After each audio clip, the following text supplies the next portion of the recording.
जादुई जंगल के दिल में अहमदपुर नामी गांव बसा हुआ था।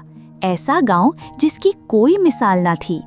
कच्ची ईंटों के घर फूलों की बेलों से ढके हुए थे, जो सब्ज रोशनी में जगमगाते और हवा के साथ सरगोशियां करते थे।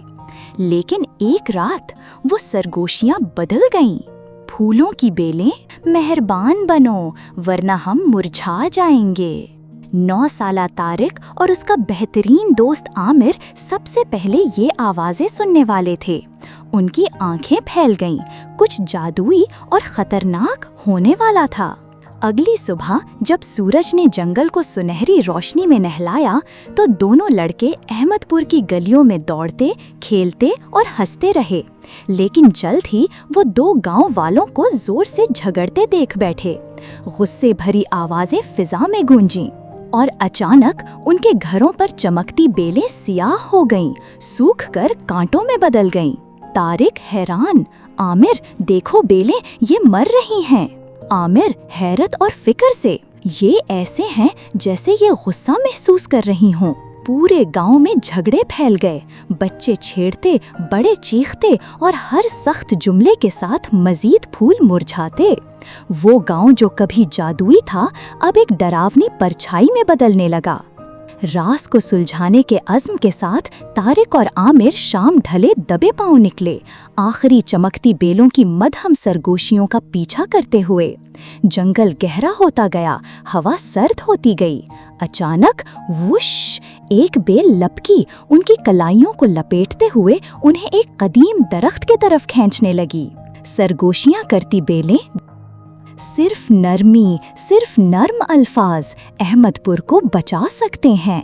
तारिक सांस फूलते, तो ये बेलें जिंदा हैं और ये चाहती हैं कि हम गुस्सा रोकें। आमिर, तो फिर साबित करते हैं, हम फूल वापस लाएंगे। दोनों गांव वापस दौड़े, अपने इम्तिहान के लिए तैयार। सबसे पहले उन्होंने छोटे हमजा को रोते देखा, क्योंकि उसकी खिलौना गाड़ी टूट गई थी। तारिक उसके पास बैठ गया, नरमी से बात की और गाड़ी ठीक कर दी। फौरन ही हमजा के घर के ऊपर बेलों पर जामनी फूल खिल उठे। फिर उन्होंने एक बूढ़ी औरत को देखा जो पानी का घड़ा उठाने में मुश्किल महसूस कर रही थी।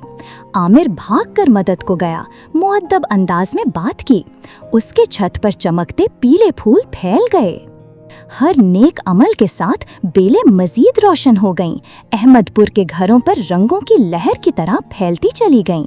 लेकिन फिर सबसे बड़ा इम्तिहान आया। 2 बड़े लड़के तारिक का मजाक उड़ाने लगे। गुस्सा उसके अंदर दहक उठा। एक लम्हे को बेलें कांपकर मुरझा गईं। तारिक, नहीं, मैं गुस्से से जवाब नहीं दूंगा, मैं माफ करूंगा। वो मुस्कुराया और सब हैरान रह गए। गांव के सबसे ऊंचे मकान को ढांपते हुए दीव हाइकल सुर्ख गुलाब खिल उठे। रात तक अहमदपुर मुकम्मल तौर पर बदल गया। हर घर जगमगाता था। गुलाब, कमल, चंबेली और डेजी सितारों की तरह झलमलाते थे। सरगोशियां नर्म और खुशगवार हो गईं। फूलों की बेलें, नरमी जिंदगी लाती है, नरमी रोशनी लाती है। आमिर खुशी से, हम कामयाब हो गए तारिक, बेलें दोबारा जिंदा हो गईं। तारिक फख्र से मुस्कुराते हुए, ये सिर्फ हम नहीं थे, ये अच्छे अखलाक थे, यही असल जादू है। उस रात तारिक और आमिर ने सीखा कि अच्छे अखलाक दिलों को शिफा देते हैं, घरों को रोशन करते हैं और हत्ता के मुरझाए फूलों को दोबारा जिंदगी दे देते हैं। अल्लाह ताला कुरान में फरमाते हैं, तुम एक दूसरे का मजाक ना उड़ाओ, हो सकता है वो तुमसे बेहतर हों। और नबी करीम सल्लल्लाहु अलैहि वसल्लम ने फरमाया, क़यामत के दिन मीज़ान में सबसे भारी चीज़ अच्छे अखलाक होंगे। तो बच्चों, याद रखो, नर्म अल्फाज और नेक आमाल ऐसे खुशनुमा फूल हैं जो जिंदगी के बाग को फिरदौस बनाते हैं। और उस दिन के बाद अहमदपुर कभी नहीं भूला, नरमी ही जिंदगी की बेलों को रोशन करती है। और हाँ, मज़ीद खूबसूरत इस्लामी कहानियों के लिए लाइक, शेयर और सब्सक्राइब करना मत भूलिए।